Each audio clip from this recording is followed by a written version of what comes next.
Goodness. Hello, hello. Okay, it's fine. All right, recording.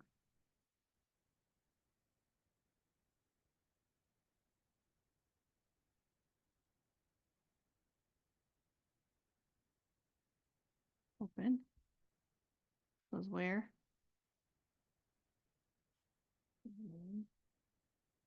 Podcast. We're gonna do one more. Okay. Ah, okay. Um, oop. Now I want to do this. I do. Okay.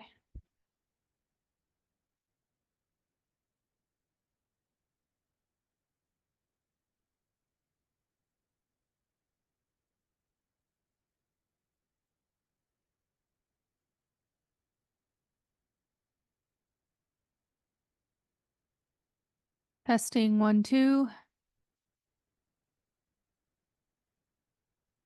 Should I lock my? That's okay. Yeah. Hi, my name's Jacob Gentry. And this is my story. And I guess I'm here to prove that magic is real and that there is a divine intelligence or higher power or whatever you want to call it watching over us. Okay. All right, Jacob. So tell me about your childhood. What was life like for you as a kid? So I uh, I was born the day John Lennon was killed, December 8th, 1980. And I grew up like my parents are still together. They I think this year is going to be the December 22nd will be their 55th, no, their 45th wedding anniversary. Um, I have four brothers. My father built natural gas pipelines, and that's what I'm doing right now. It's me and two of my brothers do it.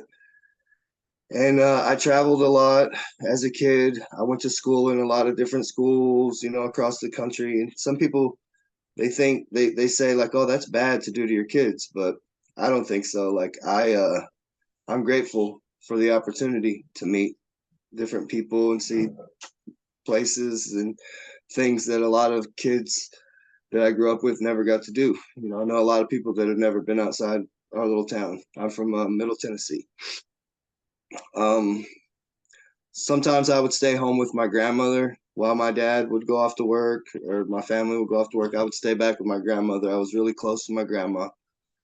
She was like the best word that I can think of to describe her would be a saint. Like she was like the best person. Like she thought she was sinning by drinking coffee. Like that was I never heard her say like a swear word, and like that was her biggest sin was to drink 1 cup of coffee every morning. And she was just a selfless lady. She would give anything that she had away. But she was a school teacher for 36 years, and she didn't make a lot of money, but she grew a garden, and she was always giving us food that she had grown out of the garden, and she lived through the depression. So she was very saving with her money. She didn't live beyond her means. But yeah, I mean, I grew up a pretty normal life. Like I went to church. Like my parents had us in church um, growing up. I made good grades. I um, I didn't really try in school. Like it just I don't know. Um, I got by like above average student, but if I had applied myself, I could have done a lot better than what I did. But I was kind of a rebellious kid, like I wasn't like mean or I didn't get into trouble that way, but it was like I can remember like in T-ball when I was like 5 years old and they teach you to run to first base. Well, I ran to third base first. I ran them backwards just because I've always been different, I guess, and I always wanted to do things different than everybody else. Like I don't. can't really describe it, but I always wanted to know why. Well, why do you have to do this? You know, why is this like this? Why is this like this? So you didn't just but blindly accept authority? Is that what it Right. was? Like Right. you didn't see why you had to run to first base. You wanted to get to third base, so you just went to third base. That kind of thinking? Yeah. I mean, I knew that I had to run them all, but I mean, I knew that you had to go to first, but I was like, well, I'm just going to do it backwards. Just, I don't know. I've just always been different, I guess you can say. Like, I never really like followed the crowd. Okay. All right. So a little bit of a rebellious streak in there growing up. Yeah. Okay. But Yeah. you never really got in a whole lot of trouble as a kid? Not a whole lot. No, I got into a little bit, but most of it was like my father, he taught me to always like stand up for myself, Okay. and so there were a couple times, I got in trouble for like fighting at school, but that was never, I always tried to be a good person. I always Okay. wanted, like my grandmother, I think she instilled that in me. She was just the best person ever, and like I want to be like righteous. Okay. So grandma had a big hand in instilling that voice of consciousness. I think so. I mean, it's not like my grandma was the only good person in my family. Like my parents, they're good people, but I really, really had a special bond with my grandmother, Okay. and she was just a very gentle, loving person, and I think I think I get a lot of who I am from her. Okay. All right. So that was your early childhood. What about when you became a teenager? How was life when you were a teenager? So when I became a teenager, I started to really kind of rebel, and I got into like drugs, like smoking pot and things of that nature.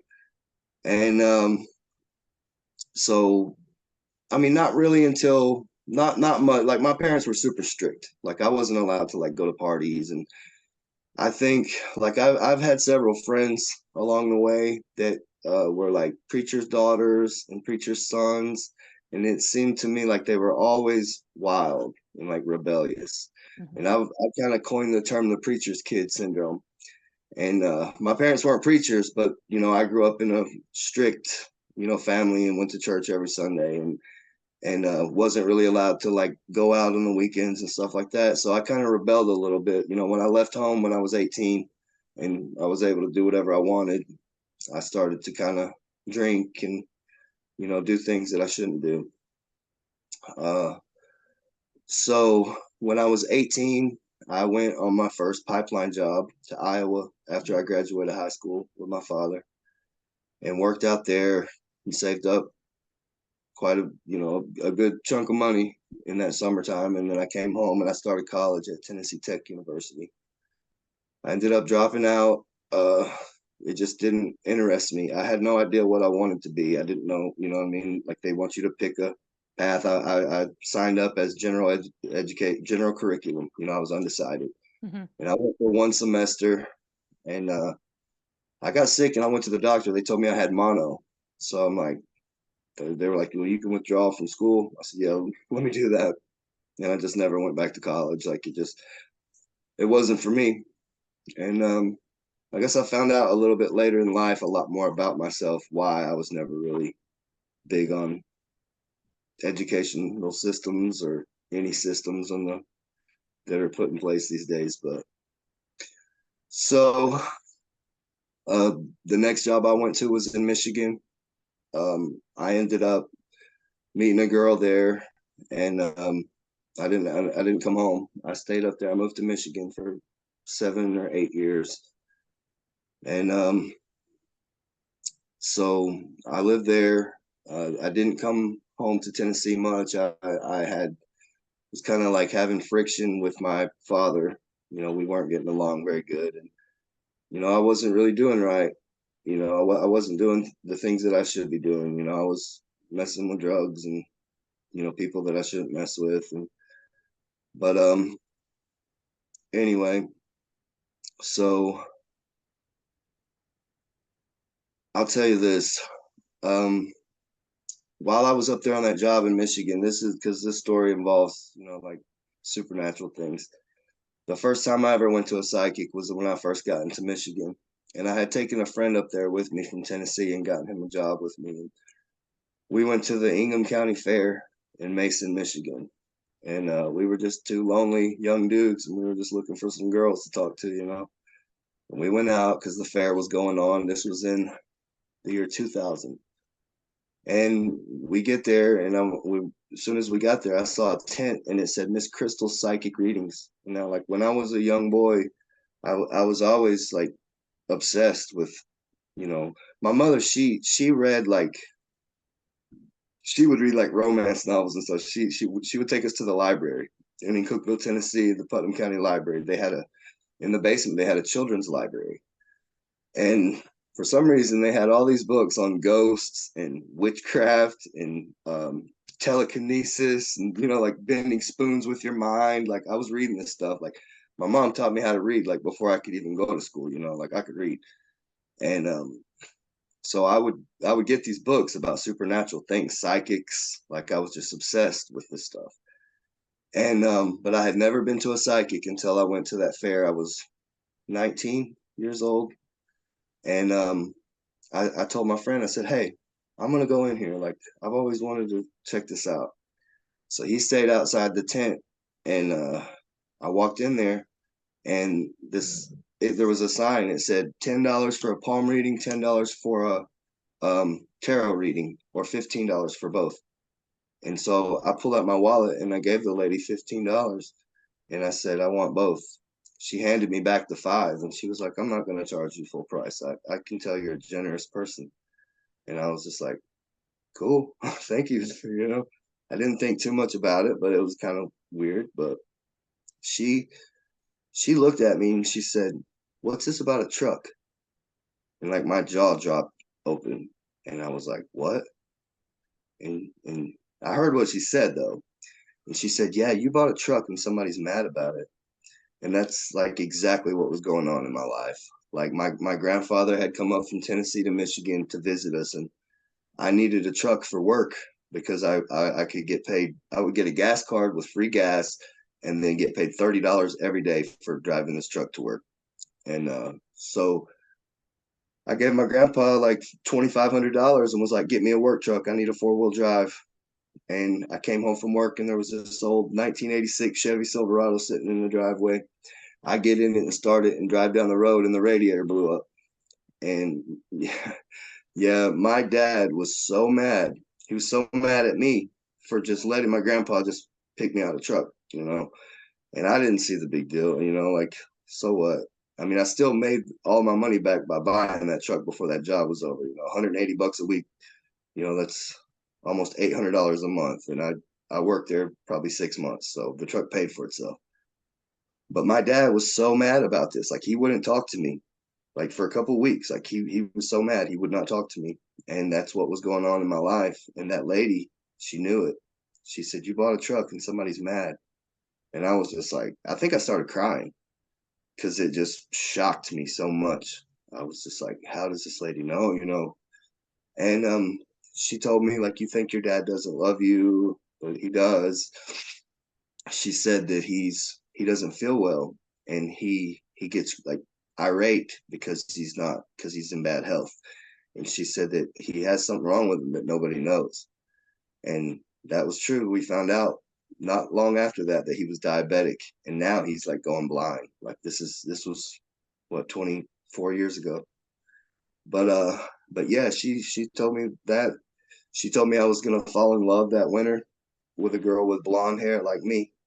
And I said, is she gonna have blue eyes like me? And she closed her eyes and went like that. And she opened them back up and she said, not blue, but light colored. And she said, by the winter months. Actually, I forgot that part. But New Year's Eve of that year, I met this girl. It was beautiful. She looked just like the girl Topanga from Boy Meets World, and I like had the biggest crush on that girl. And but I met that girl one night, and we were together for 8 years. She actually died in 2016. But I mean, we can get to that part if you want to. But I didn't. That's like the one thing that I just couldn't hardly believe, because I was 19 and I had never really been in love with a girl at that time. But she told me I would meet a girl for the winter months and fall in love with her. That happened. Um, she told me I was going to be in a wedding, and I was in a wedding that summer, my Uncle Mike's wedding, and that's the last wedding I've been to. And that was 24 years ago. She also told me I was going to take a trip to the water, and a couple of weeks later, I went up to Lakeview, Michigan, spent the night with a friend of mine. We were actually getting ready to come back to. It was just south of Lansing, Michigan, where I was living at and working at. And we were getting ready to come home, and we pulled in the gas station to get gas. And somebody he knew pulled in with a truck with a boat behind it and was like, "Hey, you guys want to go to the lake?" And we're like, "Yeah, why not?" And I was out there on the water, bouncing up on the waves. And it came back to me that lady said I was going to take a trip on the water soon. So that was my first experience with a sidekick, and that basically like left no doubt in my mind that at least some people are really can do that. So has it been 15 minutes yet?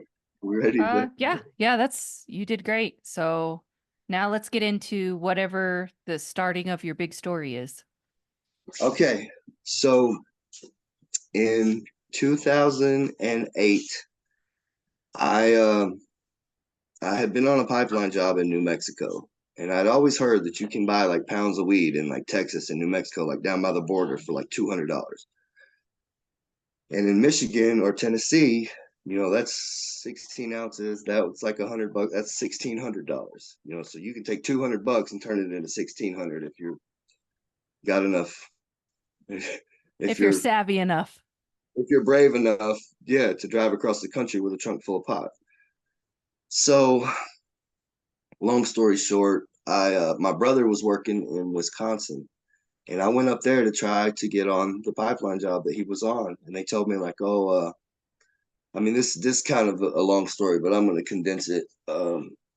Basically, they told me they weren't hiring anybody, and so I was just up there, and I had got, yeah, like the whole backstory is it's too long to get into, but some cops kind of had it in for me, and they were like harassing me, and they ended up catching me with just a small amount of pot, and they were trying to charge me with a felony. But it wasn't a felony. It shouldn't have never been written up as a felony. But I'm thinking like, oh, my life's over. They're charging me with a felony. So I had the great idea to take all the money that I had, which wasn't that much. I had a couple $1,000, but I was going to take that couple $1,000 and buy all the pot that I could down in New Mexico and bring it back and make money to hire a lawyer to get me out of this charge that they were um, unjustly charging me with, because it was just a simple possession charge. It should have been. So anyway, I go to New Mexico and buy a whole bunch of pounds of weed, and I'm coming back. Long story short, I get pulled over, and I was so nervous. Like I'm trying to be cool, and I give the cop my ID, and my hand was trembling, and I knew right then it was over, and I think he did too.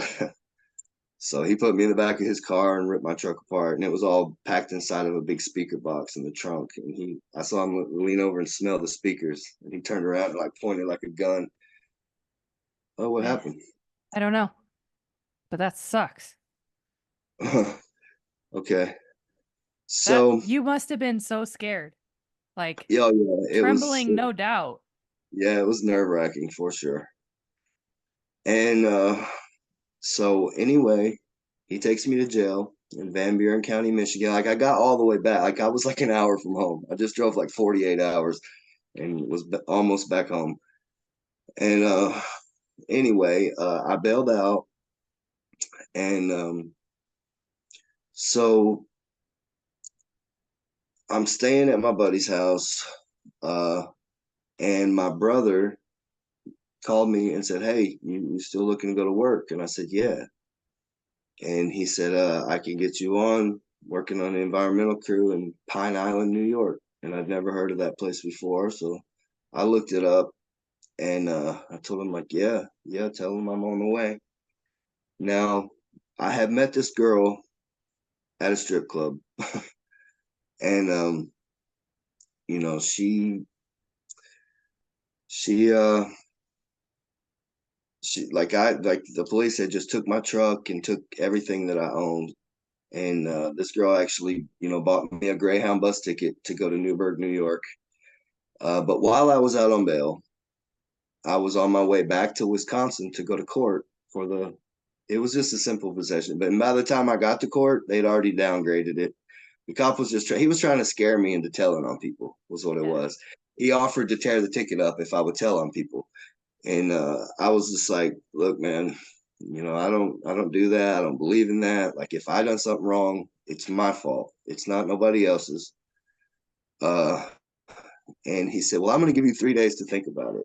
And I was just like, I felt guilty for even agreeing to telling the guy that I would even think about it. But I just wanted to get the handcuffs off me and get out of the police station. So I was just like, okay, whatever. I'll think about it. So for 3 days, I'm just sitting there thinking, and I'm like, I'm going to go in there and tell this dude like some of the realest stuff he's ever heard in his life. And when he hears, you know, what I have to say, he's just gonna be like, you know what, man, you're a good dude. Like, I'm just gonna tear it up anyway. That wasn't the case. I went in there and was just like, look, man, I've thought about it, and there's nothing in the fiber of my being that tells me that that's a good thing to do. You know, like, that's treacherous. That's not. It ain't. It's just not right. Yeah. Snitches get stitches. Yeah, you know, like, I don't know. And you know, the girl that got me that weed, like, she was a young little, you know, about like you know. And I was just like, there's no way I'm putting this little girl in jail. Like, I couldn't do that. Like, I couldn't put nobody in jail, especially some, you know, little girl. Like, I've had it happen to me, and I know what it feels like, and I'd never do that to anybody else. Yeah. I don't agree with it. But anyway, so he was just like, he didn't tear it up. He was like, okay, I'll see you in court then. So anyway, I'm on my way back to Wisconsin. I'm out on bail in Michigan. I'm going to uh, court for this, and my brother had a girl from Wisconsin with him, and she wanted to stop in Chicago. So we did, and we're like in Midtown Chicago, like Manhattan is to New York City. Like, and I could look around and tell, you know, this is where the money's at. Like, there's like Ferraris and stuff on the street, and I see a sign in the window and it says psychic. And I tell my brother, I said, hey, I want to go, because I was so scared. I was just distraught because I mean, the thing in Wisconsin was just a little ounce of weed. I had several pounds, you know, like, I had a trunk full. And Yeah. It's a big deal. yeah, I'm thinking they're going to smoke me. Like, I'm going to about to get like 20 years. And I was just sick, you know, and I wanted to know what was going to happen. So I went into this door and it said psychic, and I walked in and it was like a gypsy lady. She had like jet black hair. She was kind of olive complected, you know. She looked at me and she said, "What's this terrible thing that's happened to you?" And I said, "I got caught on Interstate 94. It was something I wasn't supposed to have, and the police took my truck." She said, "They took everything." And I said, "Yeah, pretty much." She said, "Here, shuffle these cards." So I go to shuffle the cards, and one card just flipped out and landed face down on the floor. And I didn't think anything of it. I was 27 years old at that time, and I didn't know anything. I'm just thinking, whoops, I dropped one, you know. And I reached down to pick it up, but she knew there was a reason why that card came out, and she screamed at me. She said, "No, don't touch it!" And I kind of jumped in my seat, and it scared me because she yelled at me, you know. And she got up from the table and she walked around to my side and she squatted down on the floor and she flipped that card over. And when she did, I saw her jaw drop and she looked at me like with this crazy look, like she couldn't believe something. You know, she was like, and I said, why are you looking at me like that? And she said, I hate to tell you this, or I hate to be the one to have to tell you this, but this terrible thing that's happened to you, this thing that you're so scared about, the reason why you came here to see me, she said, it's the least of your problems. She said, you might as well let that go. She said, in the middle of August, something's going to happen to you, and you cannot fathom the severity of it. She said, life as you know it is about to be over. Your whole world is about to be ripped apart. She said, it's going to look really bad at first, and you're going to think about giving up, but you're not going to give up. You're going to come back from it, and you're going to live a happy life and have 3 children. It won't be overnight. It's going to take some time, but you will come back from it. And So I left out of there, and I just told myself it wasn't true. I said that's not gonna. That was all theatrics. She's a scammer. Like that's not real. And I just put it out of my mind, and I went out there to New York, and I got that job. And this was in like late March or early April of 2008. So I get out there to New York. The girl bought me a bus ticket to go out there, and I'm don't even have a car. I'm catching rides to work with my boss every day. So if I run out of food or something, I need to go to Walmart. I gotta like get a ride to Walmart. I was living on like peanut butter and jelly and milk for like 5 days. And then the girl, she called crying and was like, I miss you and I want to come out there and be with you. So I'm just like, all right. She's like, I could go to work out there, whatever. So I'm like, okay. So I go to work and I tell somebody at work, like, hey man, I met this girl at the strip club and she wants to come out here and live with me. So I guess I probably should have never told anybody that, but it's like on these jobs, it's these guys are worse than women. Like we do is work. Sometimes we work 7 days a week, long hours. And so by the time this girl got there, it was like we were living in the Playboy Club. Like Hugh Hefner built this place. It was called the Legends Resort. And it was like the first Playboy mansion kind of. Like there used to be Playboy bunnies there. It was tennis courts, and it used to be a nice place. They call it the Shining now. I think it's actually closed down now, but it used to, like back in the glory days. You could tell it was a really nice place, but it's old and dilapidated now.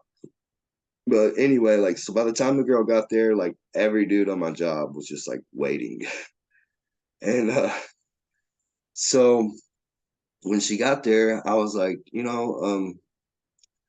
I said it's probably not. There was a hotel bar, and I said it's not that I'm jealous or anything. Like I don't care what you do, but I don't think it's a good idea that you'd be down there with my coworkers. Like I was working ridiculous hours because I was working on the environmental crew, and it stayed raining all the time, and like there were days when I was working like 22 hours shifts, coming home, sleeping for like 2 hours, and then getting back up and going back to work with the same muddy clothes on. Like, just, it was crazy.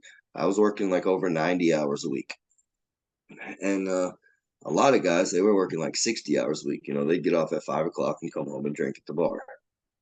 And I told a girl, her name was Emily, and I told her, I said, it's not that I'm jealous, but I don't think it's a good idea that you be down there with my coworkers because I'm I'm out on bail in 2 states, living in another state and working in another state. I was living in New Jersey and working in New York and out on bail in Michigan and Wisconsin at the same time. And I'm scared that, a cop is gonna run my ID and be like, oh, you what are you doing in this state? Like you're out on bail. I didn't know. And I'm trying so hard to just get out of trouble. Like I had a lawyer back in Michigan, and he told me, let's see, I gave him $5,000, and he told me he could get me 90 days in jail. And I was like, cool. But then when I got out there, I was like, look, my boss really likes me out here, and he said he'll take me to the next job and keep me working. I said, is there any way you can get me no jail time? He's like, you got another 5 grand? And I was like, yep, I'll have. I said, I'll put it together. And so anyway, I'm just trying to stay out of trouble and you know not go to prison. So anyway, the next thing I know, the girl Emily, she's coming to pick me up from our warehouse at like 3 a.m. I just got done working like 18 or 20 hours straight. And she's like, look, I really don't want to tell you this, but I feel like I have to. Like there's this guy, they call him Frog, like he grabbed my chest and smacked my butt and asked me to do this and this. And um so I'm like, that's what I said. See, that's what I told you. I said somebody's gonna do something to you, and then you're gonna come crying to me, and then I mean, I don't need no problems.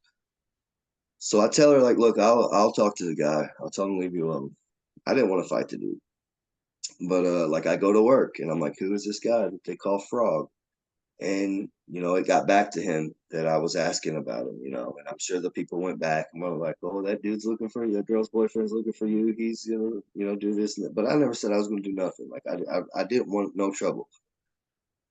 Um, so the next thing I know, I'm coming in from work, and actually saw her at the bar, and I'm just like, oh, this. I was mad because she was back down there, and I couldn't tell it at the time, like, because she was kind of far away from me.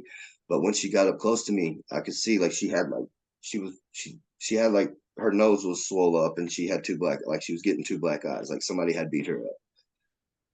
But I didn't see that at first. Like, so I'm just walking past the bar, and she jumps up and was like chasing me down and trying to talk to me, and I'm just like not trying to talk to her, like I was mad at her because she was back at the bar, but I didn't know what had just happened. So there was a guy that I kind of hung out with a little bit that worked with these dudes, and he overheard them talking about how they were going to jump me when I came home from work. So he came to my room to tell her to call me and tell me that these guys were going to jump me when I got home. But now, like, I had to like turn my phone off at work because she was kind of blowing my phone up, and it was becoming a problem where like it could, cause me a problem for my job. So finally, I just had to like turn the phone off. So I never got the call, the warning. But anyway, I'm walking past the bar. She's running up to me, and I hear somebody whistle. And I turn around, and this little dude's running up on me saying, "Yeah, I'm Frog." And he like swung, and he swung at me. So I beat him up, and the hotel security like broke it up pretty quick. And I was just trying to get to my room, but I'm not gonna let somebody punch me in the face, and not do nothing about it. I'm not gonna not defend myself. So anyway, the hotel security broke it up, and I actually left like a jacket and like my lunch. I left some stuff down there just to get to the elevator and get out of there. But so once I got to the elevator, his buddies, I guess, like they didn't like seeing him get beat up, so like they jumped me in the elevator. And they were big dudes too. Like he was a little guy, like he wasn't nothing, but like the other guys were like big dudes. Um, so that was the first time I ever saw. Well, no, I had probably seen him before, but that was the first contact I'd ever had with this guy. He was punching me in my face for that. So finally, I fight them out of the elevator doors and get the elevator doors shut. Get up to my room and go to bed. Go to work the next day, and they like had a safety meeting where like there's a dude with a microphone, and he's like he was talking about us. He's talking about fighting at the hotel, people acting, crazy at the hotel, and how we represent our company. I'm actually working for that same company right now, as a matter of fact. Um, but anyway, so they're the whole time they're over there like smiling and like pointing at me and like taunting me. And after the meeting was over, like I walked past them and I was like, I don't know what you guys think is so funny. Because if it takes all three of you to beat me up, like I wouldn't be smiling about that. I'd go hide somewhere because you guys are cowards. And they said, oh yeah, what time do you get off work? We'll be waiting for you. And luckily, I had to work into the wee hours of the morning that whole week, and I never saw him for that week. But I actually told him, I said, yeah, you guys gonna jump me again? I said, I'll tell you what, I got a machete in the back of my truck. I'm gonna stick it down the back of my pants when I walk in the building. The first one of y'all that lays a finger on me, I'll sever your head off. And I did tell them that. But so anyway, nothing happened for a couple weeks. Then Emily, she was in college at Michigan State University, and she was trying to become a school like a teacher.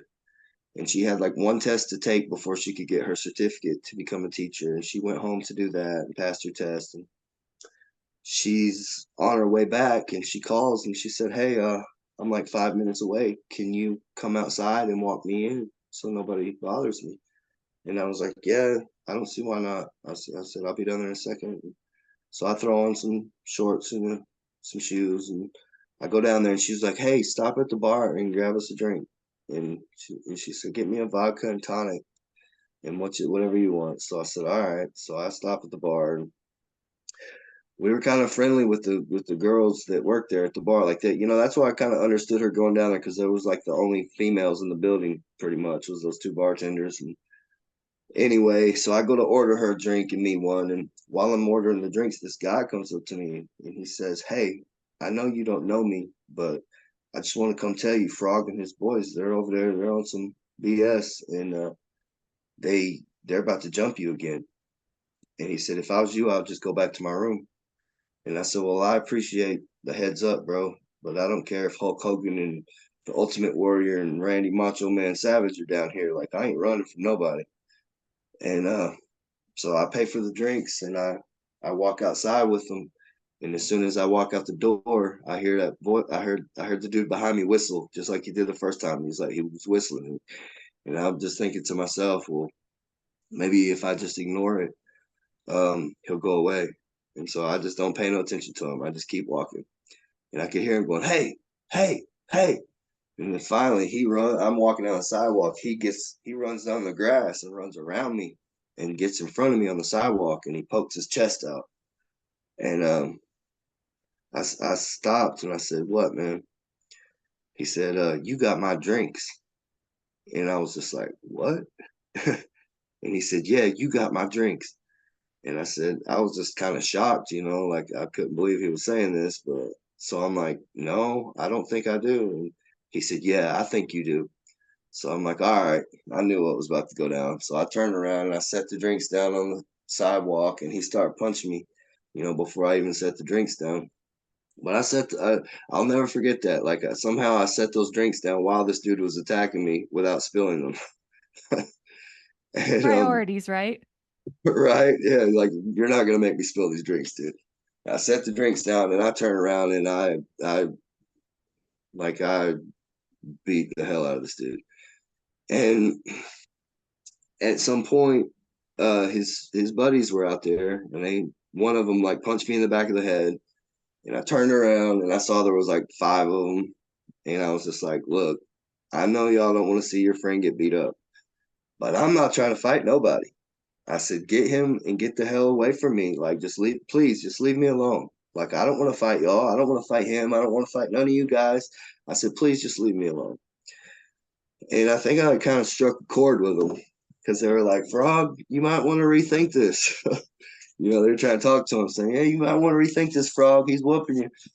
And so at this time, he's just like, "I don't care. Hit me, hit me, hit me." He's throwing his arms out like this. And I said, "I don't want to hit you, dude." I said, "Just get away from me, please." And about that time, here comes Emily walking in from the parking lot. And she probably wondering, why I wasn't out there yet. And she looks, and I've got like no shirt on, and I'm like breathing heavy. She could tell, and dude was beat up, so she could tell I just beat the dude up. And she's like, "Oh my God, not these guys again." And I'll never forget this. She said, "Why don't you just kill him and get it over with?" And having no idea of what was to come. But when Frog heard her say that, he was like, "You stupid bitch, I'll slap the shit out of you." And he started going towards her like he was going to attack her. So I wasn't going to let him do that. So I started beating him up again. Well, when that happened, all of his friends like just dogpiled me and knocked me off of him. I'm stretched out on the ground. One dude's got this arm, one dude's got this arm, one dude's got this leg, one dude's got this leg, and now Frog's coming over trying to punch me in the face. But when his friends got me all held down, so um, somehow I managed to like rip my arms free. I got loose of the guys that had my arms, and I grabbed him by his wrist. And so he's trying to punch me, but I'm holding his hands so he can't punch me. And he goes, "I don't give a fuck. I'll bite your nose off." And he reaches in to try to bite my nose. And I didn't know it at the time, but Emily, I guess her boss had bought her like some pepper spray or some bear mace or something. And she seen him trying to bite my nose. So she reaches in and sprayed him right in the face. Well, his face was in my face. So it got all in my face too. But as soon as she sprayed the pepper spray, everybody just scattered. And then like the bartenders came out. I was blinded.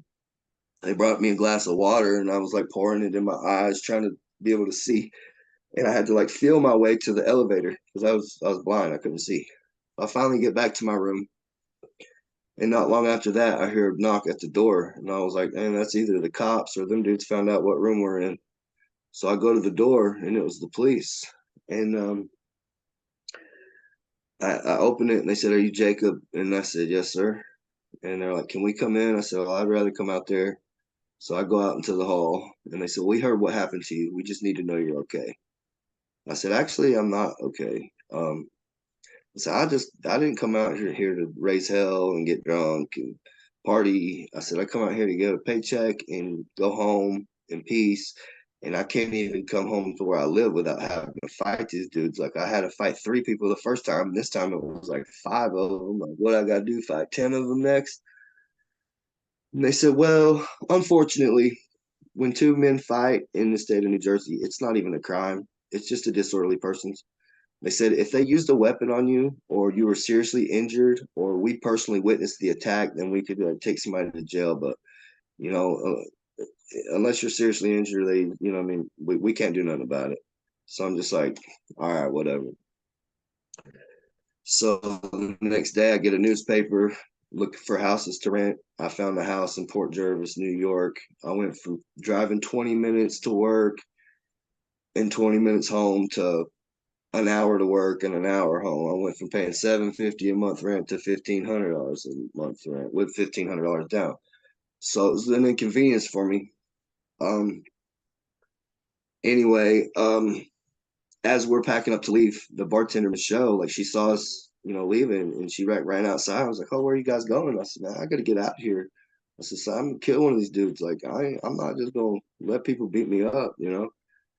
And so she said, "Oh, well, the troublemakers got kicked out last night while the cops were here. The hotel had them make them guys leave." So I'm like, "Well, that sucks because I've already gave this lady $3,000 to move in this new place." So. Anyway, we moved. About a month later, um, my brother was on his way to Massachusetts to file an unemployment claim because Massachusetts had this weird law that I think they changed it now, but if you work in three different states, you could file unemployment from Massachusetts, and they paid the highest weekly amount. Anyway, he wrecked his truck in Neptune City, New Jersey, and so I called. I said, "It's cool, man. You come out and stay with me." And I remember my mom was like being worried. Like I talked to my mom that same day, and there was a guy at work, and he'd been asking me to go out, go out. And I found out that I didn't have to work the next day. So, um, anyway, I remember my mom being worried about it, and I said, "Nah, mom, like them guys, I don't even see them no more." And after that second time, I saw the dude Frog at work, and he wasn't smiling no more. He turned when he saw me, he just turned around and walked the other way. So I'm like, "Nah, that's over with." But my brother got there. He didn't want to go out. He uh he said, and this was on August the 16th, by the way. And basically, I told him, I said, "Man, I promised this guy at work that we would go out and meet him out somewhere." I was like, "Just do it for me." So he did, and we went out. We went to a bar, and 2 o'clock in the morning they closed. So we're coming back home. Like I could make this. I'm gonna try and make like shorten this up because it could just be a very long story. But long story short, the guy he had come out, left his truck at my house, and as I took a different way home because I knew of a shortcut. And when he saw this, there was this restaurant called the Jolly Onion, which was right next to where we worked, and it was because we worked. It was like a black dirt. They grew onions there in New York. It was called the Black Dirt region.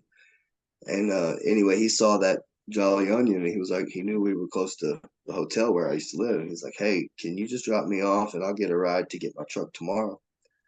So I'm like, "If Emily don't care," and she's like, "Yeah, that's fine." So we go there to drop him off, and we were just gonna drop him off and leave. And he's like, "Hey, the bar's still open." And this was like 3 o'clock in the morning. They were like legal by law, they were supposed to close at 2. But they knew all those pipeliners had money, and they were staying open later than they were supposed to. Anyway, I was just he asked me to come in for another drink. So I was just like, "All right." And I get out, and I never forget. As soon as I got out of the car, I looked up in the sky and I saw the full moon. And I just had this feeling. It was like, "Oh shit." Like I just knew something crazy was about to happen. As soon as I looked at the moon, I could feel it. But I didn't pay attention to it. I should have just got in the car and left, but I Ignoring just your intuition is usually not a good thing. right. So I was already kind of drunk. Um, so I went in there, and the next thing I know, I'm sitting at the bar, And Emily whispers in my ear, that guy's behind you.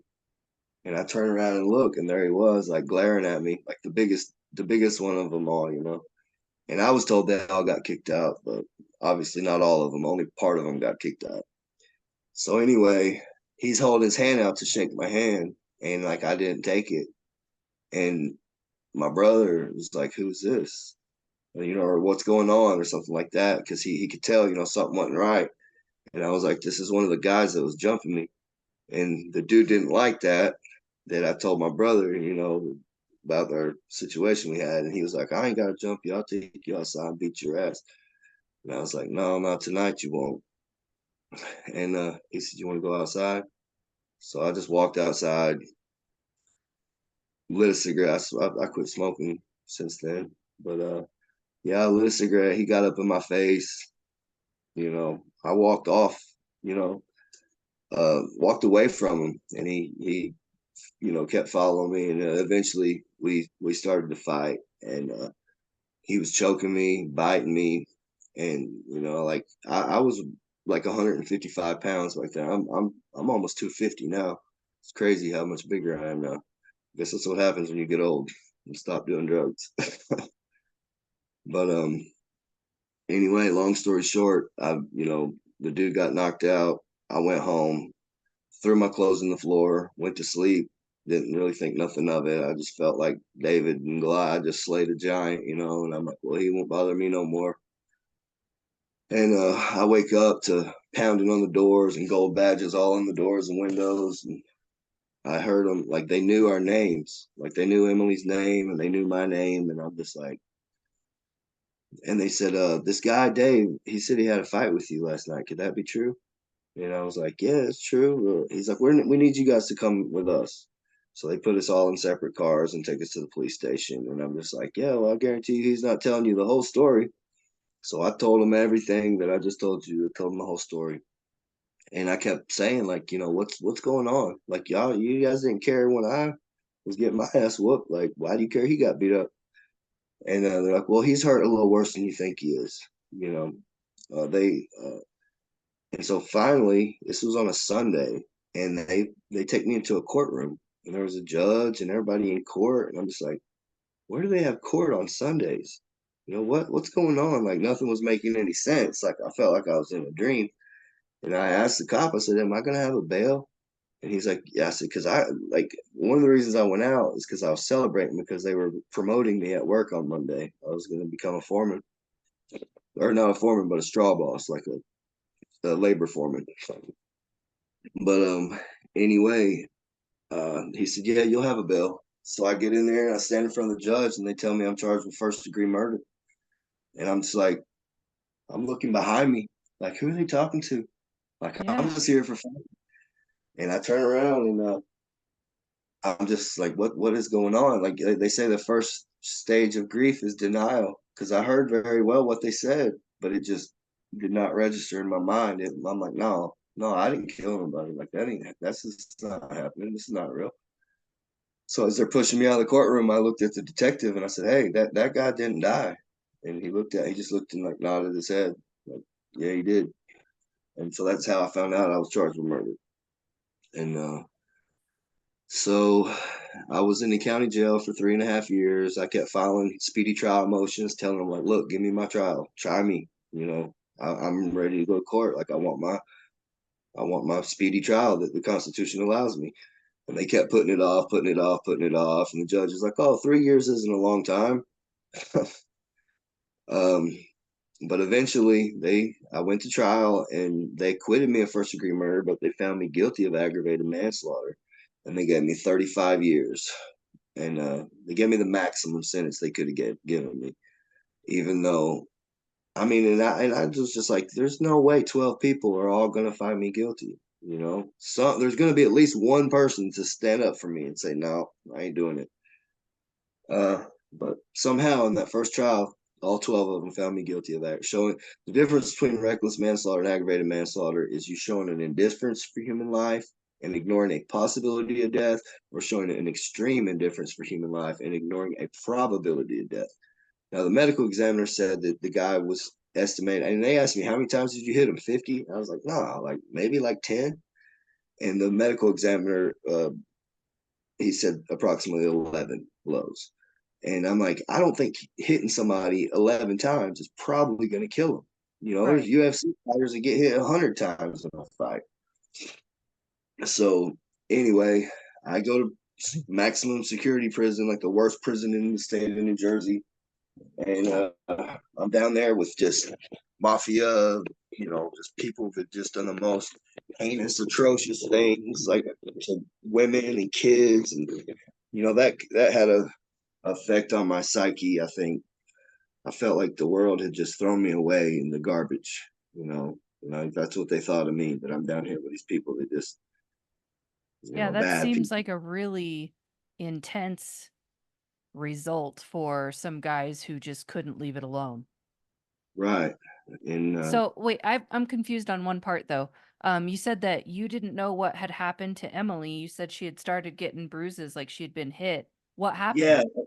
Okay. So this guy named Paul Strong, he called and to tell her, or no, he didn't call because he didn't have her number. He went to my room and knocked on the door.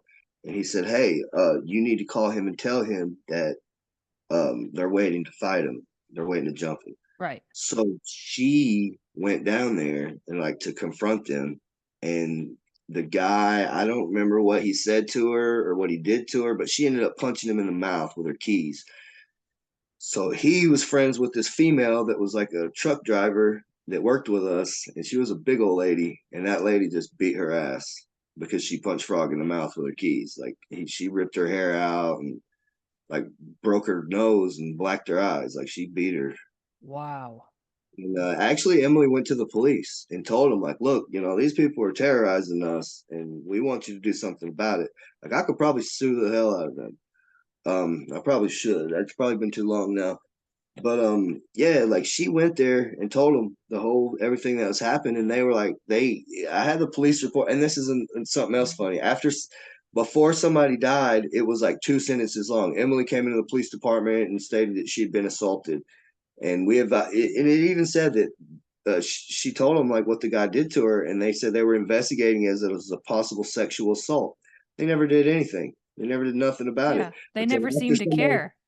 yeah, after somebody died, though, they go in and retype the same report and do a supplemental report, and they put all this stuff in and all these details that they at first weren't important enough until somebody's dead, Right. and they never. But the police had several chances to to do something, and they just refused to do anything. And then when the guy dies, now I'm the bad guy.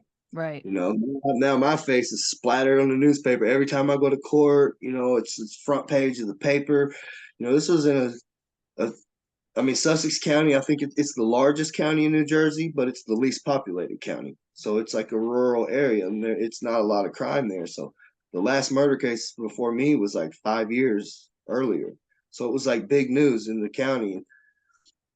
Like when I was in trial, my parents came and bailed me out finally. Like, I mean, this comes later, but when I was out on the street, like strangers would come up to me and be like, "I'm from the community, and I just want you to know I support you." Like my mom would start crying and stuff, but Wow. yeah, like total strangers on the street would come up to me and be like, and then actually one day after jury selection, I got rid of this guy. I used one of my strikes on this dude. Um, because he was from Sparta, which is where it's a bigger money place, and he played golf, and just I'm just like, yeah, that guy, he's gonna hear that I've got prior like drug charges, and he's gonna think I'm a scumbag, and he's not gonna be able to sympathize with me, and I got rid of him. So that night, my lawyer and the public defender from Sussex County, New Jersey, took me to a bar and were buying me drinks at a bar on the state of New Jersey's credit card. And that guy was there at the bar, and he was like, "Man, I sure hope you win." He was like, "I was gonna quit you." And I'm Oh, like, damn it. "No." Yeah, but so but yeah, so Emily got beat up by a woman that I worked with, Okay. and then so I go to a supermax prison for 3.5 years, and I could get into a million stories about that too. But long story short, in uh, in November of 2014, I guess it was. I think that's about when it was. I got they came Well, they transferred me to Rawway, which I had been begging them ever since I got to Trenton. I've been begging them to transfer me to Rawway prison because you could get guitars in Rawway. And I thought, well, if I'm gonna do 30 years in prison, at least I'll be badass at guitar. You know what I mean? At least I could, that's something I Be always wanted productive to with do. my time. Yeah. Yeah, yeah, I've always, I always read books. Like I would do art. I started sculpting. Like I found out I had no idea, but I guess all you got to do is want to do something. I found that out. If you want to do it, you'll do it. But I started taking soap and squishing it up with a little bit of water and like making clay out of it and sculpting like the baddest stuff you ever seen, like Buddha sculptures that look like they come from some type of Buddhist like I made a human skull and somebody like was like, "Where did you get that?" And I was like, Nice. this is jail soap, dude. Like I sculpted this, and they couldn't believe it. They thought it was like some Halloween prop that come Right. from the street. Um, but anyway, um, So tell me, we've got a lot of detail of all the things that happened, but you said that you wanted to share that you knew that there was a higher power that was real. Like where and when did this stuff show up for you other than the psychic? Like, did you have any experiences? yeah. So the psychics kind of put me on that path, and the whole time I was locked up, I actually got into reading books by David Icke. Okay. Um, Yeah, he really, I mean, I ever since September 11th, when I saw people holding hands and jumping, like that did something to me, and I wanted to know why that happened. I wanted to know who was responsible for that, and so I started to seek the truth, and that put me on a path. And the Zeitgeist came out in like '07, right? And that like Jordan Maxwell and David Icke are like that's my gurus. But so I started reading those books. But when I first got to Trenton, like maximum security prison. They put me in the hole for 6 weeks, and there's a big crying lion, like a lion that's like broken down into tears, like bawling his eyes out when you walk through the door. And I guess that's them telling you, like, we don't care how bad you are, we're about to break you. And they put me in the hole for 6 weeks, cold, hungry, just everybody just voices yelling over each other. It's pretty basically torture. And so after 6 weeks, they came and popped the door open and they handcuffed me and they took me in a little room with this lady. And she said, "I'm Dr. Adrian Seraphin." And I was like, "Seraphim are angels." And she said, "Yeah, I know." And she said, I have to make sure you're not homicidal or suicidal before we put you in population. I said, "No, I'm not. Please get me out of the hole." She said, "Okay." And she said, "Hey, you should sign up for my positive thinking class. It'll get you out of the cell." So I said, "All right, sign me up." I said, "I'm all about positive thinking because if I wasn't, I'd have hung it up a long time ago." And that's exactly what I told her. She said, "Okay." So, like, they put me in population. Like a week later, they came, popped the door open. They said, "Gentry, you got positive thinking in the school." I go down there. The very first day of class, she pulls out this book called The Secret. You probably know about it. I do. Yeah. And she taught us about it, told us what it's about. We everybody made a list. What do we want? You thank the universe or God or whatever you want to call it. You know that it's going to happen. You believe it with all your heart, and you be thankful for it like it's already happened. And I wanted four things. I wanted number one out of that prison. I wanted my freedom back. I wanted to be see my mom again and go home to my family. That was number one on the list. Number two, I wanted a house. It didn't have to be made out of stone, but as long as it had stone veneer, I wanted a stone veneer house built into the side of the hill. And number three, I wanted a blue and white female American bully dog that was big and badder than any boy dog out there. But I wanted to be a girl, a big badass girl dog. And number four, I wanted a 2012 Ducati Diavolo. It was red with brushed aluminum intake fairings. And I had Okay. the centerfold, I had the poster of it out of a magazine, and I wanted that motorcycle. And for 3 years, I'd sit there and I'd look at that bike and think about the dog in my mind and see the house in my mind and think about walking out of there with my mom. And I could always like hear the song playing, like "Mama, I'm Coming Home" by Ozzy Osbourne Yeah, that's as a I'm good one. walking out the doors. And I did that, and I can remember I can remember one day thinking, well, it's been a few years now. Like I wonder, maybe I'm not doing it right.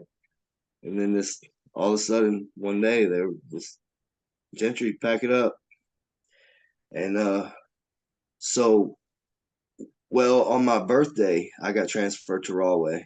I won't go into that a whole bunch, but I was only there for about 5 weeks. And one day I got on the phone and I called my mom and I said, I knew that my appeal had been argued. And I knew that my lawyer was saying good things about it. Like my lawyer, one day my bunkie, he took me down to the law library and there's this old mafia guy. He's like a Colombo hitman named Ray Cagno. And he was always down in the law library. And Kevin was like, let's go talk to Ray. So we go down there and he's like, tell him who your lawyer is, Country. They call me Country in prison. And I said, Stephen W. Kirsch. And the old mafia guy goes, Steve Kirsch? Who's got Steve Kirsch? You got Steve Kirsch? I said, yeah, I got Steve Kirsch. And he said, kick back. You're already home. And I'm like, really? And he said, well, no, I'll put it to you like this. Nobody can win them all, but I bet you this guy wins 2 out of 3. So that gave me some hope, and then when I told my mom that, and then my mom was talking to the guy, and he said, "Give me a little time to read the transcripts, and then I'll tell you. I'll give you an opinion." So a couple months goes by, then he calls and tells my mom. He said, "Look, I've read the transcripts, and he said I don't normally get personally involved in my work. Like I've got a rule where I keep work and home separately, but I can't help it." He said, I'm personally taking it on to get him out of there. He said, I've been doing this for 40 years. And he said, if this is not the biggest injustice I've ever seen, it's definitely in the top 3. And he said, I'm not going to rest until we get him home. And so that also gave us some hope. Then once he argued the appeal, he left the courtroom and he called my mom as soon as he walked out of court. He said, I don't ever do this. I never say we won before the decision comes back, but we won. And so I'm hearing all this and I'm like, man, it sounds good, but I learned not Sure. to count my chickens before they're hatched. Yeah. So I wasn't getting my hopes up. And then one day I called my mom and I said, hey, mom, how are you? She said, I'm wonderful. And I knew right then. And she said she was wonderful. I knew. But I said, why? And she said, because you're coming home. So they overturned my conviction. They transported me back to the county jail. And I was in there I went up for a bail reduction because they had me on like almost $1 million bond at first. But since I had been acquitted in my first trial of murder, they could only have it at the most at like 300,000. So they put it at that. Then I go in for a bail reduction, and the judge like rolls his eyes and he's like, "Yeah, all right, 275." And thinking, like I wasn't gonna get out anyway, so what does it matter? Till my mom shows up with the checkbook, like, give us her son.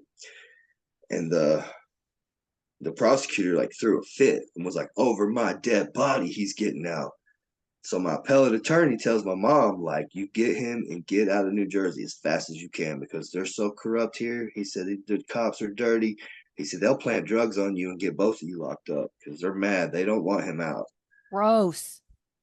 Yeah, yeah. So that really does something to you when you see these people that are supposed to be the fact finders and the justice system lying and coercing witnesses, coaching witnesses to tell lies. Like I've seen this happen. Like I've seen them, they were fake crying.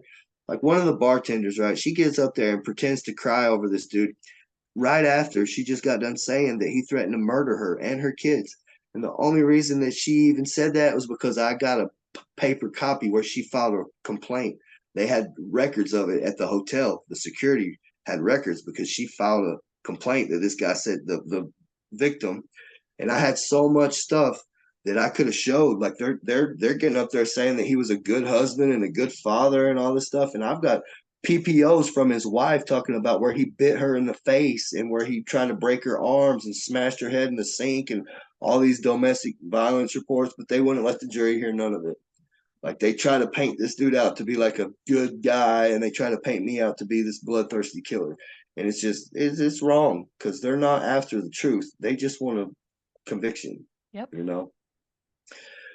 But so yeah, the long story short, come here, baby.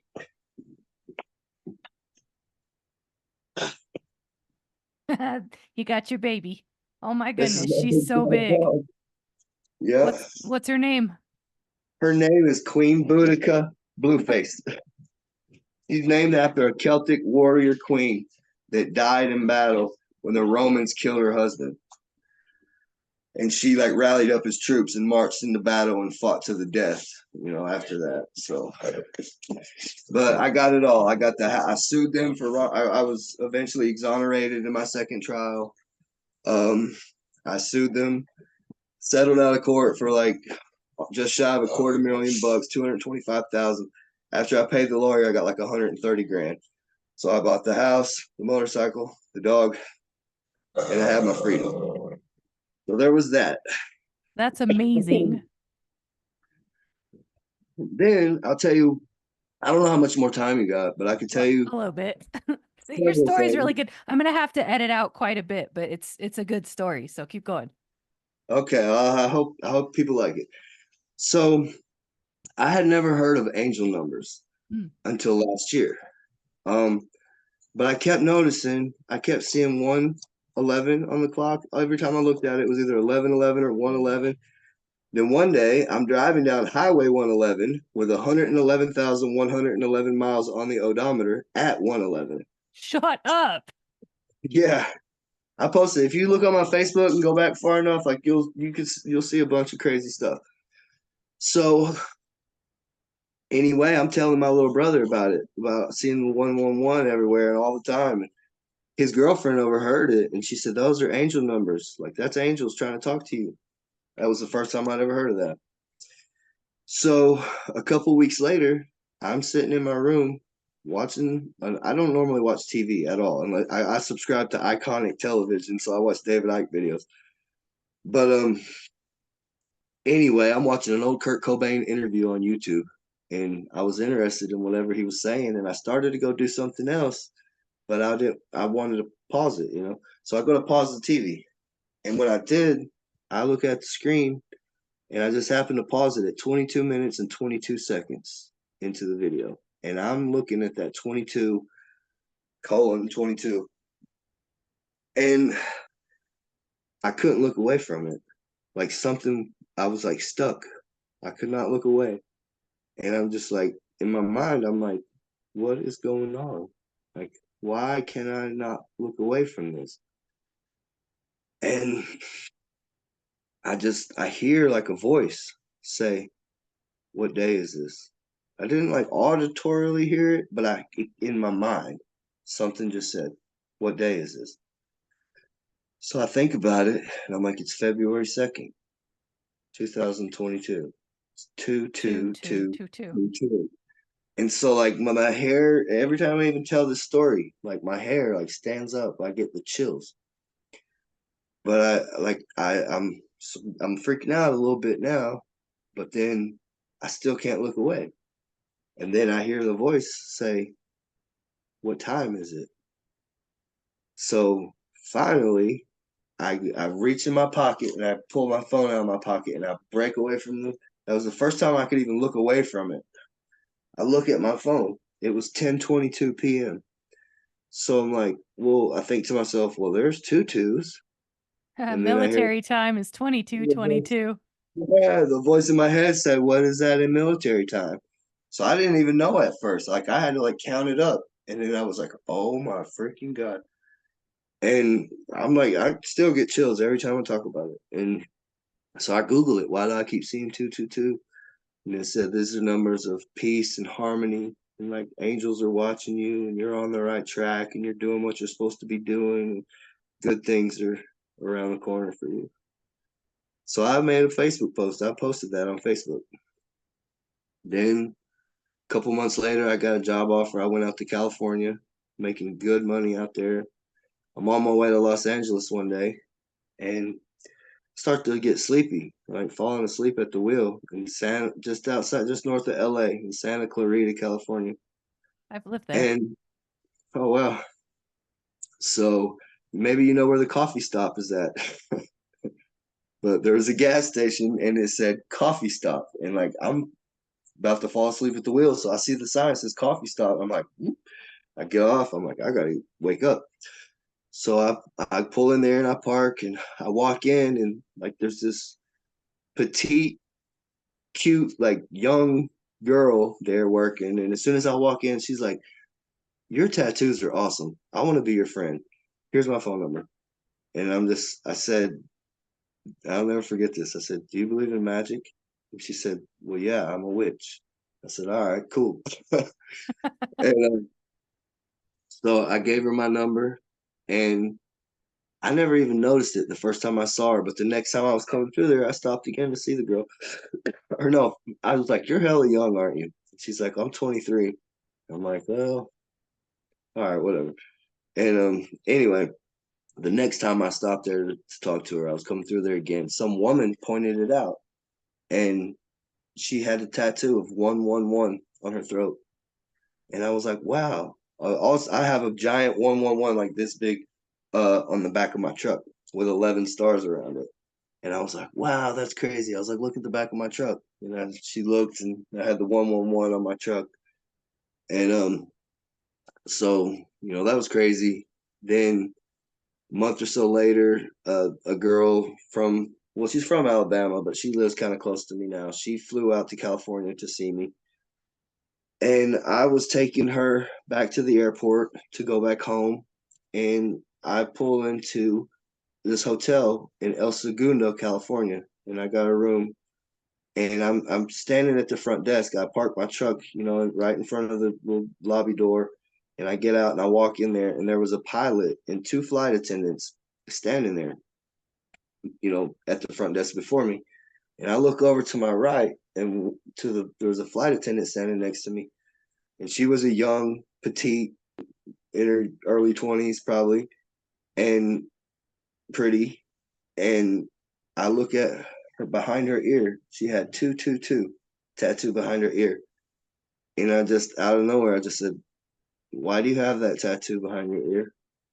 And she looked at me kind of crazy and she said, it's angel numbers. I said, I know what it is, but why do you have it? And she looked at me and she said, I almost died and now I see this number everywhere. And so I told her about my story with the 222s. And I kind of wanted to ask her, like, for her number, like, to be friends with her, to stay in contact with her, but I didn't because she was there with her coworkers and stuff. And I just said bye. And I walked back out I got my room, and then I walked back out to get in my truck. And as soon as the doors open and I walk outside, this taxi cab pulls up and it has this phone number 424-222-2222 all the way around it, all on and both sides, the front, the back. There's 22222222 all the way around the car. And I was just like, that is crazy. Just literally seconds after I got done talking about seeing 222, I Mhm. see all these twos. Posted that on Facebook too. Then I met a girl on Facebook. Like she found me and just sent me a friend request, and she was like so hot. I thought she was fake person at first, like there ain't no way. And like I looked at her profile and I'm like, man, it looks like it might be a real person. And I messaged her and she messaged me right back. And like we started talking. And her last name was actually Voorhees. And at the time, like I had on this a Jason Voorhees hockey jersey, Jason Voorhees socks, like and so I was like, is your name really Voorhees? And she's like, yeah. So I sent her pictures of all the Friday the 13th stuff I was wearing. And, I believe in signs and, Anyway, after a couple of months of talking to that girl, like she sent me back a picture with the same shirt. Like this is the shirt I had on, and so I sent her a picture of it, and she sent me a picture of herself with the same shirt on, That's crazy. and I just fell in love with her, like just madly in love with that girl. And she was in Pennsylvania, and I was in California, and she would text me in the morning, like when she was taking her kid to school, and it would be like 4 o'clock in the morning where I was at, but I would hear that little ding go off from Facebook Messenger and just snap wide awake, and I was so excited. I would just, it was crazy, and I talked her into being my girlfriend. Like she actually, before we even met, like she told me she loved me, and which should have been a red flag, I guess. But I flew to Pennsylvania to meet her for the first time in October of last year, and I got on a plane in Fresno and flew to Las Vegas. Got on a different plane, and as that plane's about to take off, there's another flight attendant right to the right of me, a young, petite, pretty, early 20s girl. They seem to And be the messengers, I guess. yeah, yeah, the angels. So she's showing how to buckle the seatbelt, right? And I turn and I look, and her arm's right in my face, and it says Angel 333. She had a tattoo on her arm that said Angel 333. Wow. And I tripped. I was like, oh. And I looked at her, I said, "Are you really an angel?" Like, because I'm thinking like these have to be real angels. Yeah. And she looked at me crazy, like I was like trying to hit on her or something, I guess. You know what I mean? Like Yeah. looked at me with this crazy look, and I wasn't at all. I was like in love with this girl that I was on my way to go meet for the first time. I was not trying to hit on her. I just really thought like these got to be real angels.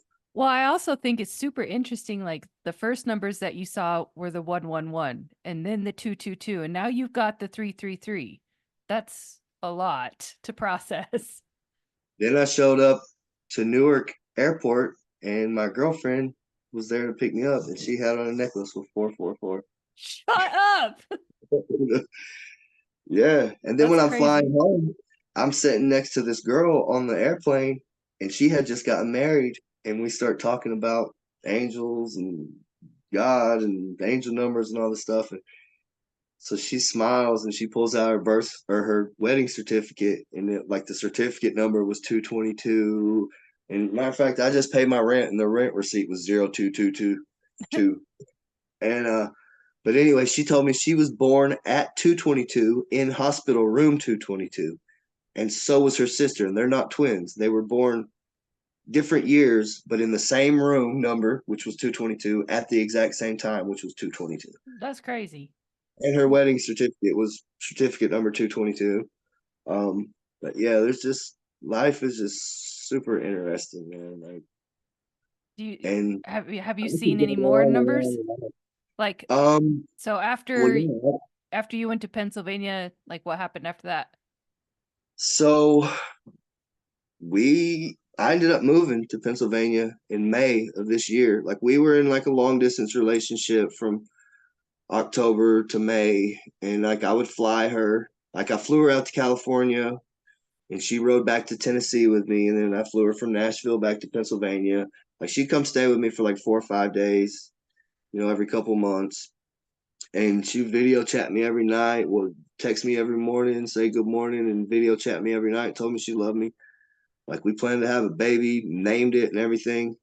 And so like I got a job in Pennsylvania, and I'm packing up to move there, and I'm excited, I'm gonna go be with her. And like as I'm packing up, she starts acting funny. And I'm like, why are you acting crazy? Like why you act like you don't love me no more? She's like, oh, I guess I don't love you like I did. And basically broke up with me. So she left, and I got to Pennsylvania, so I'm still going to work. Like I didn't sleep for like 3 weeks. Like I'd work all day and then come home and just stare at the wall, and just like I thought about doing drugs. I thought about doing all type of self-destructive stuff. I'm kind of surprised at myself that I didn't, actually start getting drunk or getting high or something. Yeah, But it's easy to give uh, in when you feel sad like that. yeah, I was distraught. Like I was. I'm normally a super super positive person. Like it's hard to get me angry or sad. Like I'm a optimist now. Like I'm a total half glass half full kind of guy. Yeah, well, I mean, when you practice that gratitude every day for 3 years and then all four of the things you wanted happen, like you Yeah, kind it's of kind of dwell hard in not that to do. space. Yeah, for sure. But yeah, I was real sad there for I don't know. I was in a pretty dark place, I guess, for at least about a month, but I was able to pull myself out of it. Good. Um, so I can tell you this other crazy story. It's magic if you want. Yeah, that's probably the last one though. So May the 15th of last year, like so um okay, there's a girl named Dina in Michigan, and I met her one night, basically had a one night stand with her, never saw her again for 20 years. And I was in truck driving school last year, and a, a topic came up and this story came up, and I just thought, I bet I could find that girl on Facebook. So I look on Facebook to the people that brought her to my house that night. I looked through their friends list, found the girl, sent her a message. So I started talking to this girl. And since then, she's actually like a paraplegic. She was in a car accident, or she's a yeah paraplegic. She can use her arms but not her legs. But anyway, she's kind of witchy. Like she's into crystals and rocks and stuff. And I told her like, yeah, I'm really like into magic myself, and I said I want a moonstone talisman to do some moon spells. And so this girl, she made it for me. She sent it to me in the mailbox, and I happened to get it on the very same day as the total lunar eclipse last year in Scorpio. And that's when new things are born. And so that night I put it on and I walked out under the eclipse, under the full moon, and I thank the universe for for bringing me as far as I've come and showing me everything that I've seen and allowing me to experience this life. And I just was grateful. And then I asked the moon, I said, I'm lonely. And this was before I ever met Dana. I wasn't even gonna say her first name, but anyway. So Dina made me this necklace, and I I asked the moon to send me a goddess that was beautiful and that was smart and successful and was cool and who would fall in love with me at first sight, and I would fall in love with her. And I asked the moon that, and then like 3 weeks later, about three and a half, 4 weeks later, on January the 11th, it was the very next full moon, and it was the strawberry super moon. It was the love moon, the pink love moon. I wasn't gonna go anywhere. I never go out. I'm just kind of a hermit. I stay home and just try to learn. I'm watching YouTube hermetic principles or something, trying to memorize things. And but anyway, an old friend of mine that I went to elementary school with, grown up with, played football with in high school, known him all my life. He called and he's like, "Hey, you in town?" And I said, "Yeah." And he said, "You will meet me at the Boondocks." There's this little hole in the wall bar that he likes to go to. Bars aren't really my thing, but there's an old Viking proverb called the Haven Mall, and I study that stuff too. And it says that if you have a good friend, you should visit them often because briars and brambles grow up on untrodden paths. So basically, if you have a friend that's worth being friends with, you need to keep that friendship alive and don't fade out. Keep them in your life. So, and I believe that. He's always been good to me and a good friend. And so I told my parents I'm gonna go out with my friend, and they weren't cool with that idea. Like, they're like, what happened to you at the bar? And I'm like, yeah, I know. Like, I kind of got a little PTSD. Like, I don't like going out in public. I'm afraid of bad things gonna happen. But reluctantly, I went to go see my friend, And I pull in the parking lot, and I get out and I walk inside. And as I walk inside, I see this beautiful blonde lady. And she was just dressed nice. I could tell like I think to myself, what's this New York City lady doing up in the boondocks? That's what I thought to myself. And I knew she was from New York instantly. As soon as I looked at her, I knew she was from New York. And she was looking at me. And I looked away from her because I wasn't trying to be creepy. I wasn't trying to stare at her. And I walked over to where my friend was, and she comes walking up to me, and she said, "You're the most gorgeous man I've ever seen." And I said, "What?" And she said, "Yeah." She said, I watched you get out of your car and walk in here, and I can't take my eyes off you." She said, "You just set this whole place on fire when you walked in here." And I looked at her and I said, "Of course I did. I'm magic." And she said, Nice. "Yeah." She said, "I know." And I looked at her and I said, "Well, I'm single." And she smiled and she looked down at the floor and she said, "I'm old." I kind of blushed a little bit. And I said, "I don't care how old you are. Like, I find you very attractive." And she said, "I'm 54." And I said, "I don't care." I said, "Can I get your number?" And she said, "Yeah." So she gave me her number, and her name is Diana, like the moon goddess. And What? yeah, That's yeah, amazing. I met her under the strawberry supermoon. Her name's Diana. I asked the moon. I didn't even know she was rich yet.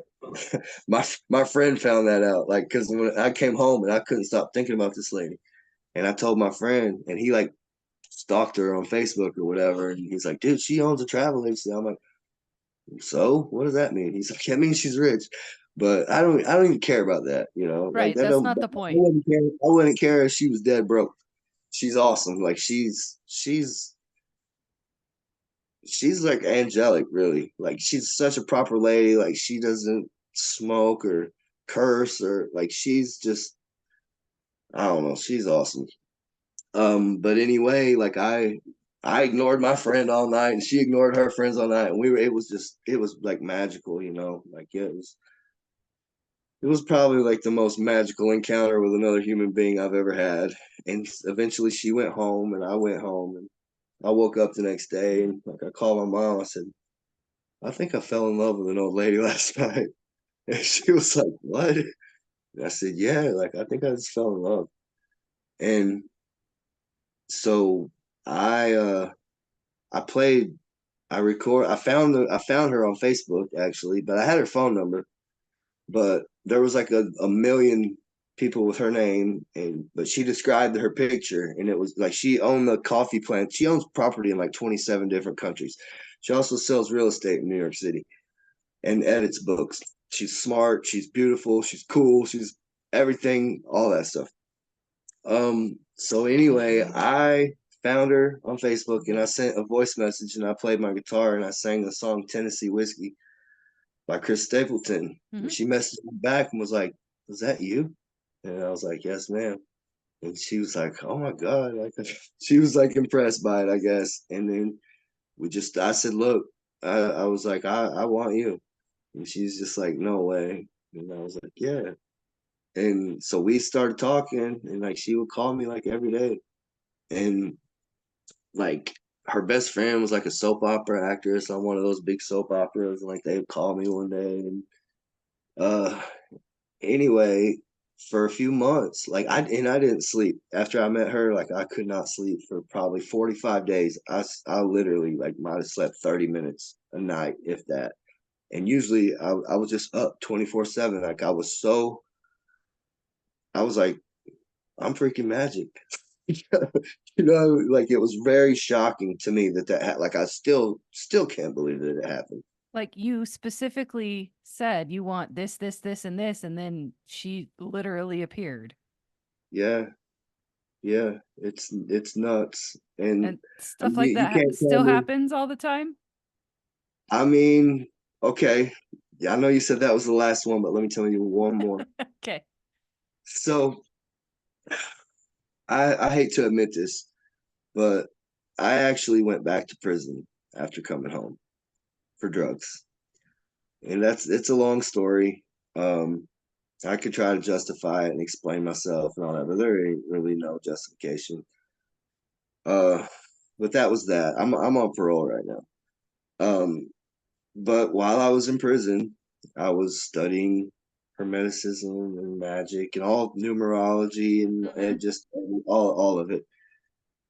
And I finally got to a camp where I had a job where I would spray out the trash cans with food, the leftover slop food, and I would dump those in a big pit and then spray the cans out and pour it out. And there would be like little pieces of corn all over the place, and like flocks of birds would come and eat this corn.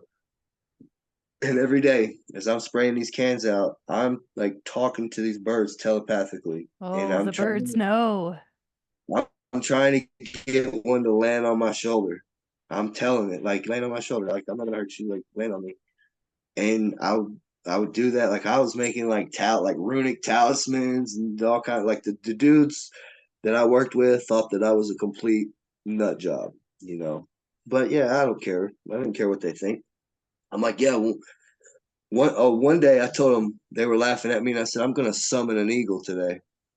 And that very same day, as we're going to pour the trash cans out, I hear one of the guys say, "There's your boy Gentry." I look up, there's a bald eagle sitting in a tree just looking at it.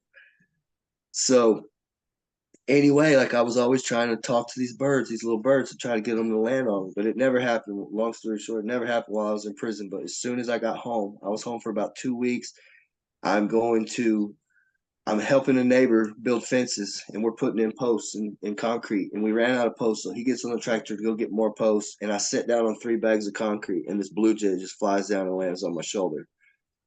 So when I first got here to West Virginia, this girl, she just lives right over there. She called me one day and she was like, "Hey, come over and play your guitar to my house." So I'm just like, "Yeah, okay, all right." So I take my guitar over there. I'm sitting on her porch playing guitar and singing and stuff. And she goes, "All these birds." She's like, "You got all these birds here." She said, "I watch these birds every day, and they're never all here at the same time, but they're all here right now."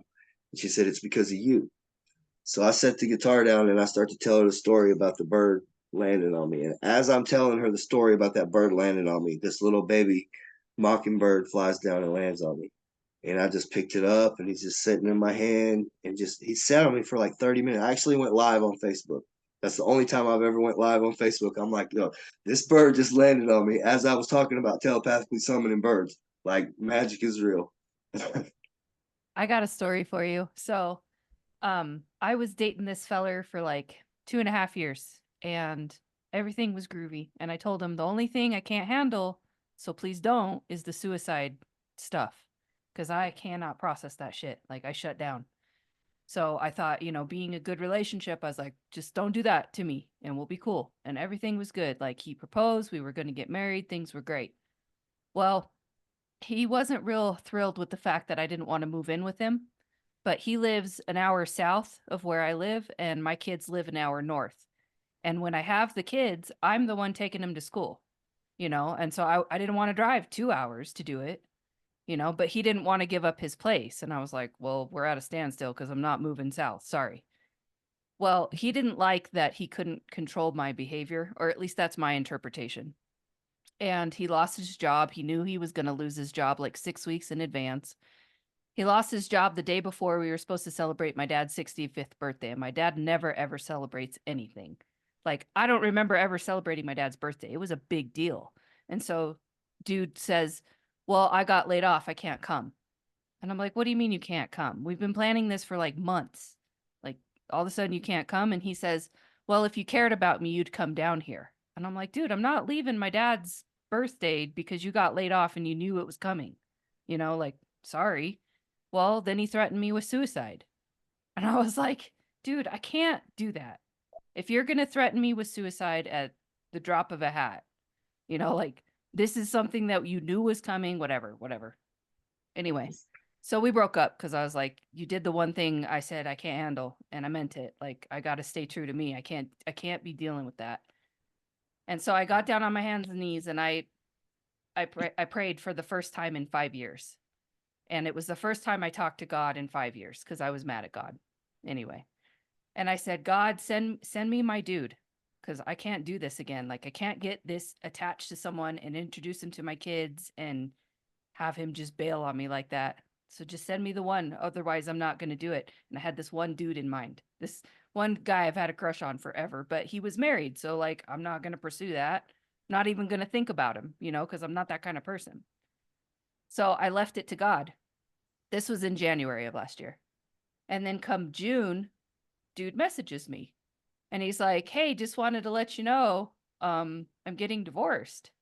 And I was like, "I'm sorry, are you okay?" Because I had been through a divorce before, And so I thought he was just chatting. I don't know. I assumed the innocent things, I guess. And he's like, a couple weeks later, he says, "You want to go on a hike?" And I was like, "Yeah, I want to go on a hike. Fuck yeah, I want to go on a hike. So we go on a 10-mile hike that day. We 5 miles up to this alpine lake. He brings a charcuterie board lunch like it was the most magical thing in the world. So we get up these 5 miles and it was a hell of a hike. So by the time I get up there, I'm just dead. And I lay down on the ground and just kind of just enjoying the sunshine and being still for a minute. And like you said earlier, that voice, it's like it's not an auditory thing. It's just a voice. And the word I heard was here. And I open my eyes and there's the man of my dreams, like making me this beautiful lunch in this pristine location. Like, shut up. God just talked to me. He gave me the one thing I asked for. Like, I never ask for anything. I've asked for 3 things in my life: to deliver 2 of my babies safe. And for that dude, that's it. That's the only things I've ever asked for. And I practice that gratitude stuff all the time. Like every day, I'm grateful for every breath. You know what I mean? I'm grateful for the crisp air of the wintertime. I'm grateful for the sunshine. So when you say that magic exists and that God exists, dude, I'm right there with you. Like, and it's because I think it's because I go at things with like a pure heart and pure intentions. Like, I don't have Mhm. an insidious bone in my body. I don't have room for hate. Like, I don't hold grudges. Like, I don't, whatever. You do you. But I think Yep. it's because I'm always kind and I'm always willing to lend a hand, and just I walk with that what Christ said we should be. You know what I mean? Like, I treat people that way. And I think Mhm. that's why God's like, "Hey, you never ask for shit. Here you go." You Right. know? So I totally believe in that stuff, 100%. And the angel numbers, like, I take screenshots of them because it's so often. Like, I look at my phone maybe 3 times in a day, and 2 of those times I'm seeing 1111 and 333. Yep. It's crazy. Like the frequency that it happens. And then, like you said, like even with the Jason Voorhees stuff and then the moon stuff, like there's always these, it seems to be like these Synchronicities. themes. Yeah. Synchronicities. So that's when I think the universe is like, "Hey, you're on the right path. You're doing the right thing. Let me just let you know I see you. You know, Mhm. that's really cool. I love it. I love that you've had similar experiences. It makes me feel like I'm not so alone in that kind of stuff. Cause it's weird when you say, "Oh yeah, I believe in magic," and people are like, "What?"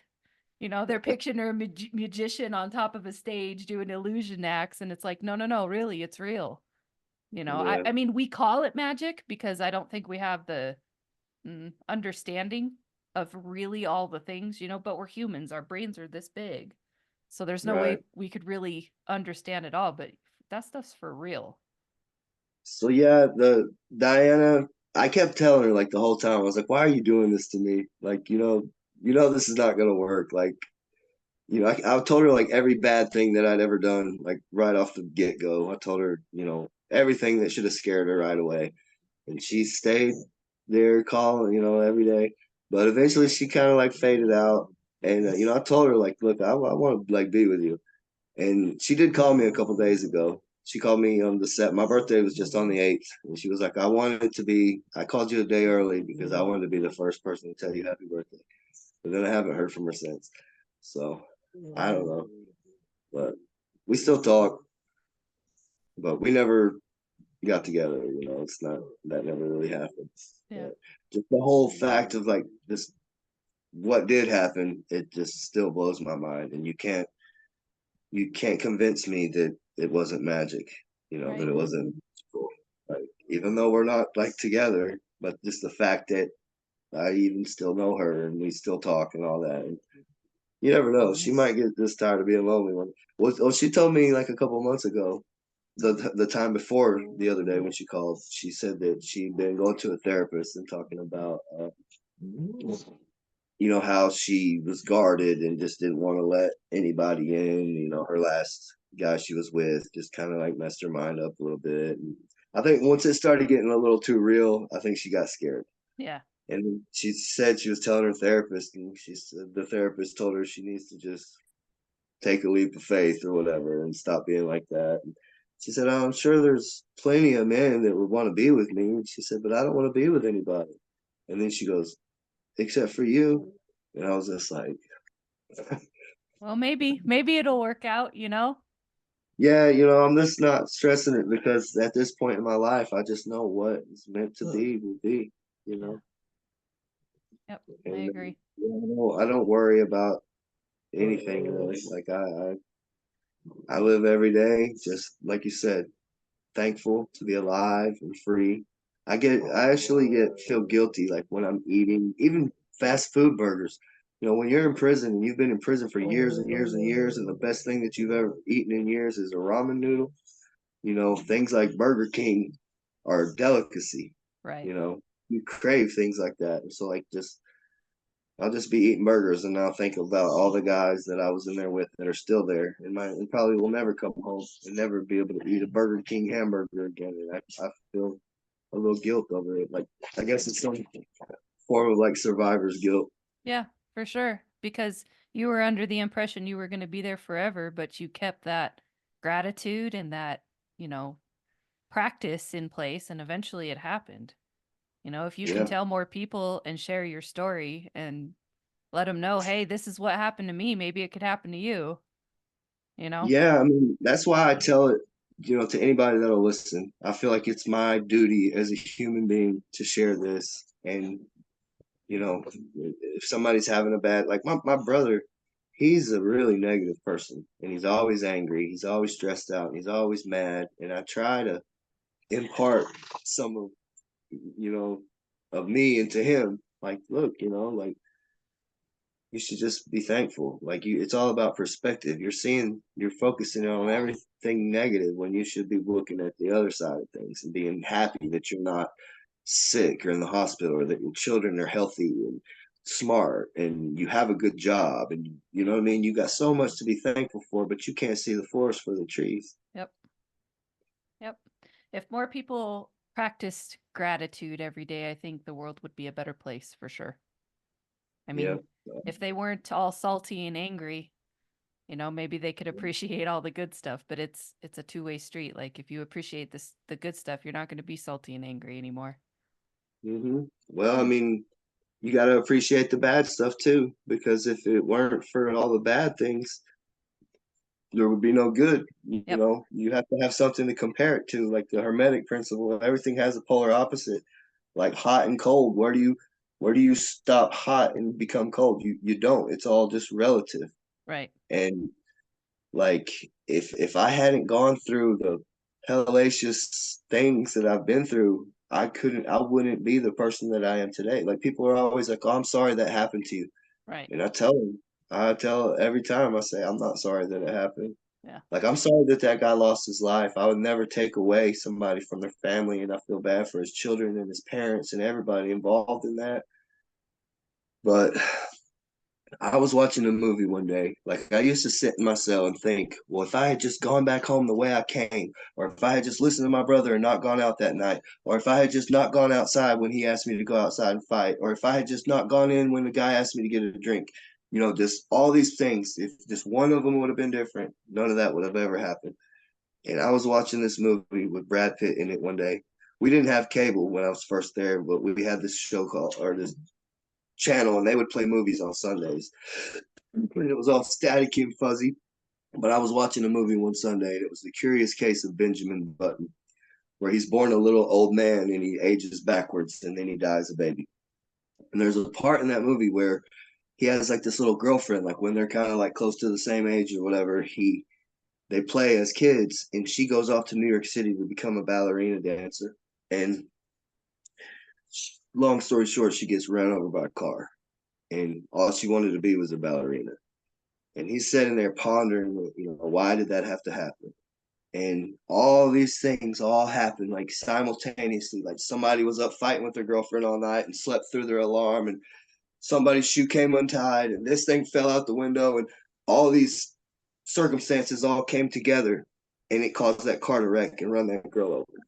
And so he came to the conclusion that it was just the universe, that it was just meant to be. It was just that it just had to happen.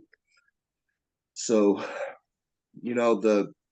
the guy, like, he had threatened to kill his own wife and kids, and threatened to kill that bartender and her kids. He threatened to kill all kinds of kids.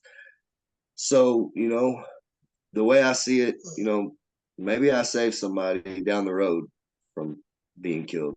Right. And God, or whatever you want to call the higher power, the angels or whatever it is, knew that I I was strong enough to overcome the challenge. Like I sometimes I feel like all this is like written before we're ever even incarnated. Like the whole story of our lives. Like we pick these people to learn these lessons and to experience this. Yeah. I mean, I'm sure a lot of people would disagree. The people that tapped out early and that couldn't handle it. But I don't know. I'm smart enough to know that I don't know anything. Yep. I think that's it. I think that's it. Okay, Jacob. Well, I think this is a good place to end. So before I stop the recording, is there anything else you'd like to share? Or if people want to get in touch with you, are you okay if they reach out through Facebook? Yeah, I have Facebook. My name is Jacob Gentry.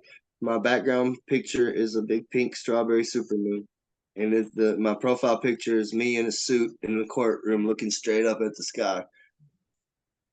Awesome. Well, thank you, Jacob, for taking the time to talk to me. It was lovely to get to know your story. It's been quite a journey, but I hope the listeners find some strength and some encouragement in it. Yes, ma'am. I hope so. No matter, I just say this before we go, like, no matter how hopeless life seems, there's always a brighter day. When I was a kid, my grandmother used to always say, there was a wise man named Confucius, and he said, this too shall pass. So no matter how hard life seems to be in that moment, just don't give up. I could have given up. I thought about giving up. Just like that psychic lady said, I did think about doing it.